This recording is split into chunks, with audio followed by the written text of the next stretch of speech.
Before ako mag-front row, nagtatrabaho ako, ahente ako ng kotse. So sabi ko parang hirap naman ng buhay. Before I was in the call center industry for 3 years. Nag-technical support ako for Dell. But then, syempre, kailangan natin kumita ng malaki to survive. HRM graduate po ako. Nag-work po ako sa Manila Manor Hotel. Yan, room attendant ako doon. I used to work for my dad. Malaki na rin kinikita ko noon, mga 15,000 a month. Hindi ko nakakita yung sarili kong nagpo-progress.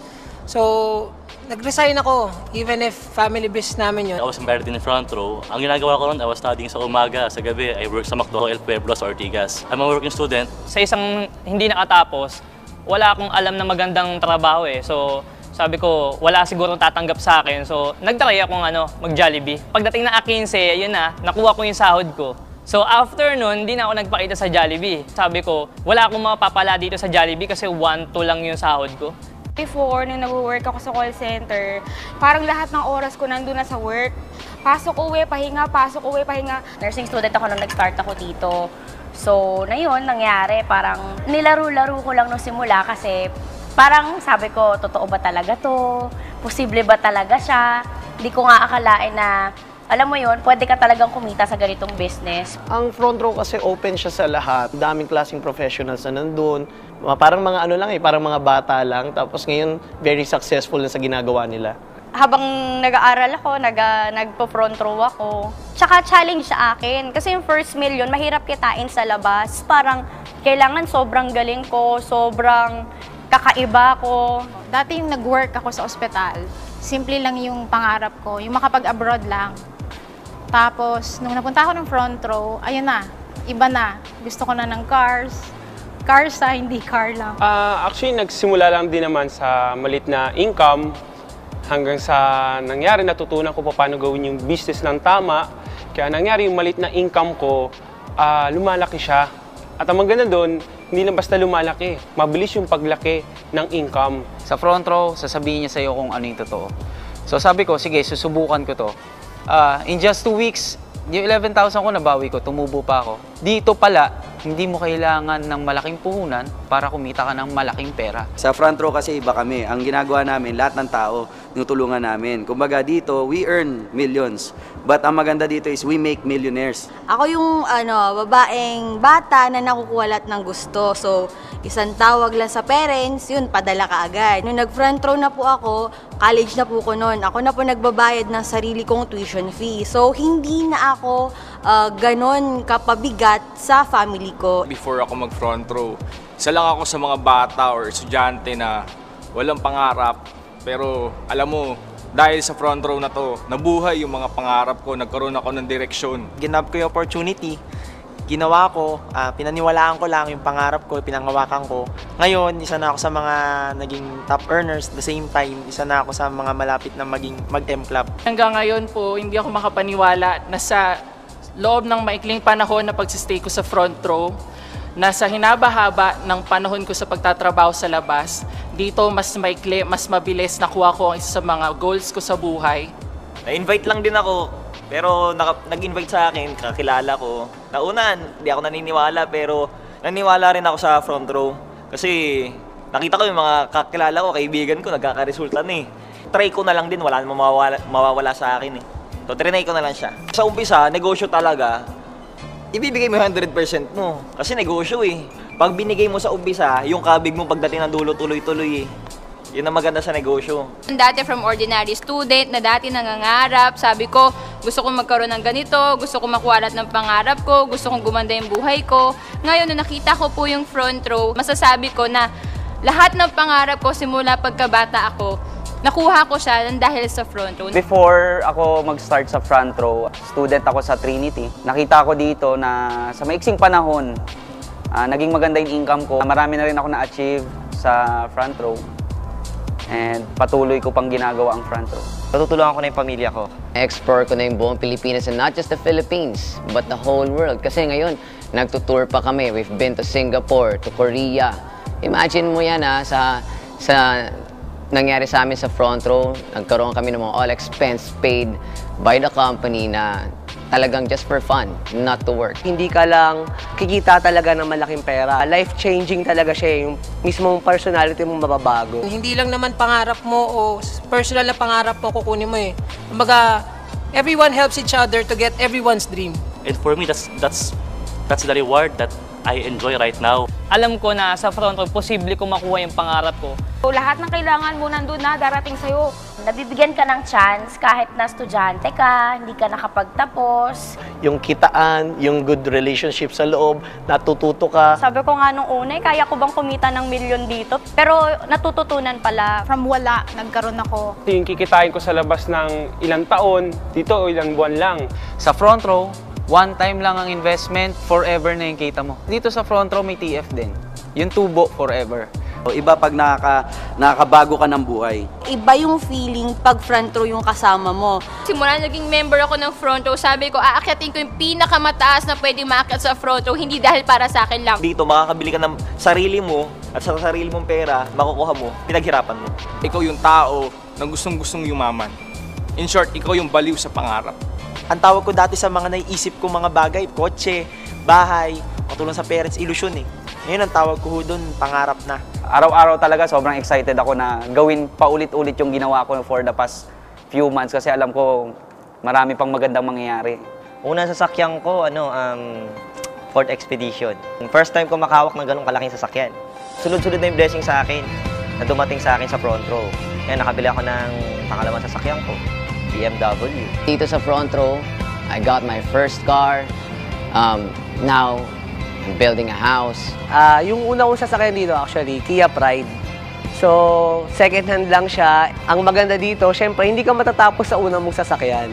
Syempre, kung may una, may pangalawa.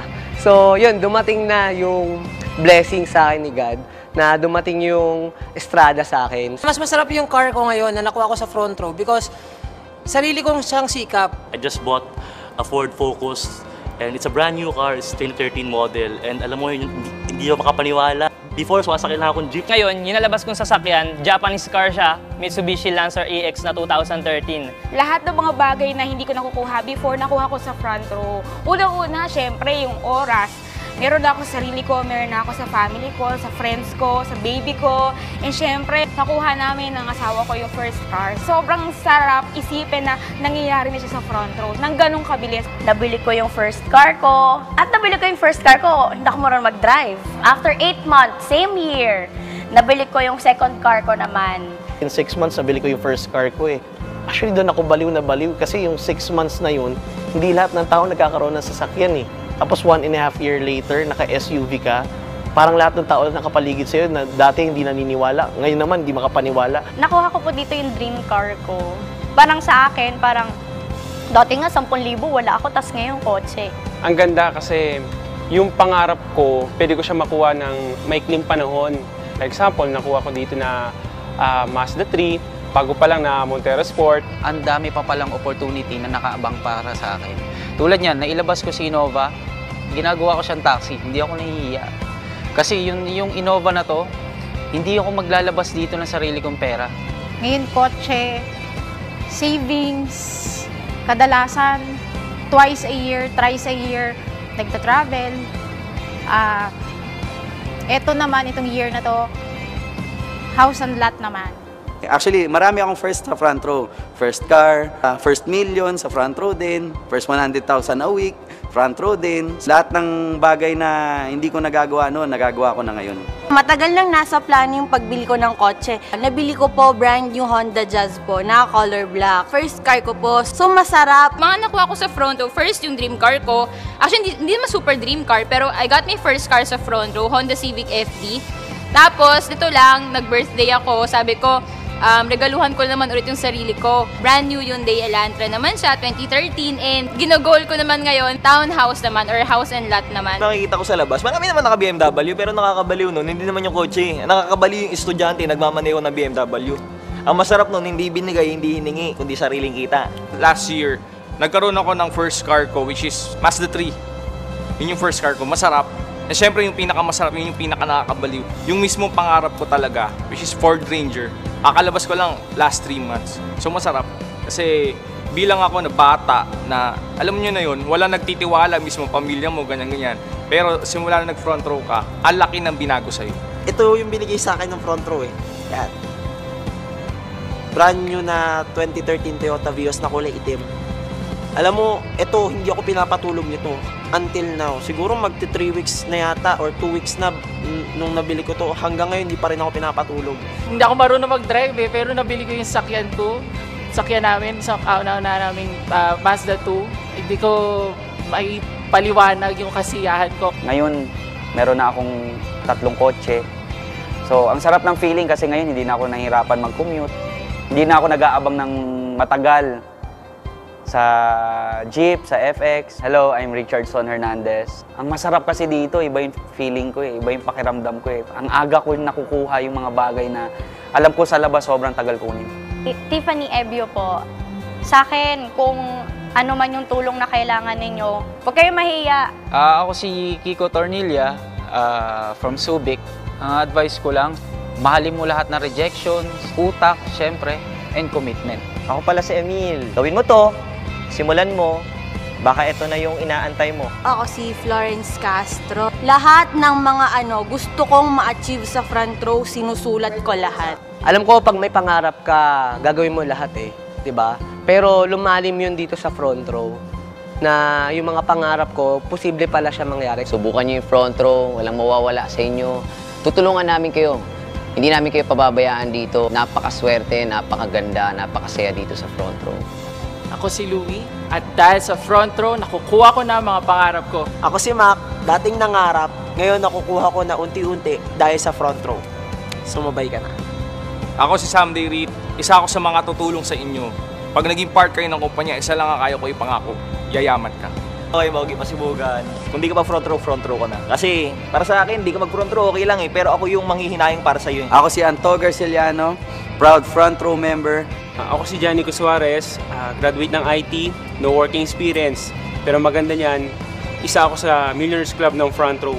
Kumita ako ng malaki dahil sa front row. Ikaw na yung next M Club. Tara na, sabay ka sa amin. My name is Jeanette. Sa mga gustong maging katulad ko, na kumita, hindi lang extra income, kundi millions talaga. Maging open-minded sa mga ganitong klaseng opportunity kasi life-changing siya. Well, I'm Sir Christian Villanueva. Basta tao may pangarap, pwede ka kaagad dito. My name is Lana. Tutulungan po namin kayo dito. Subukan nyo lang. Buksan natin, isipan natin. Napakaganda po nito. I suggest, subukan mo ng front row kasi you are missing a lot kapag hindi mo siya ginawa. So, join na kayo sa amin, magtulungan tayo, and huwag kayong mag-alala, we are here para supportahanin kayo at tulungan din kayong makuha yung mga nakukuha namin. Ako si Brian, dahil sa front row nagbago yung buhay ko. So kung gusto mo maging part ng company namin, tara sumama ka sa amin, tulungan ka namin. I am Lee. I am Team Limitless. Walang hanggan ang pwedeng ilaki natin sa front row. I'm Russell ko, undergrad lang, pero dito sa front row, nagbago buhay ko, nakuha ko lahat ng gusto ko. Ngayon ako, proud ako ng being front row. Ikaw, saan ka? I'm Asha Blan, dating student. Hindi ako ihinto hanggat hindi natin nakukuha lahat ng pangarap natin. Thank you, front row. Front row, maraming salamat. Thank you, front row. Salamat sa iyo, front row.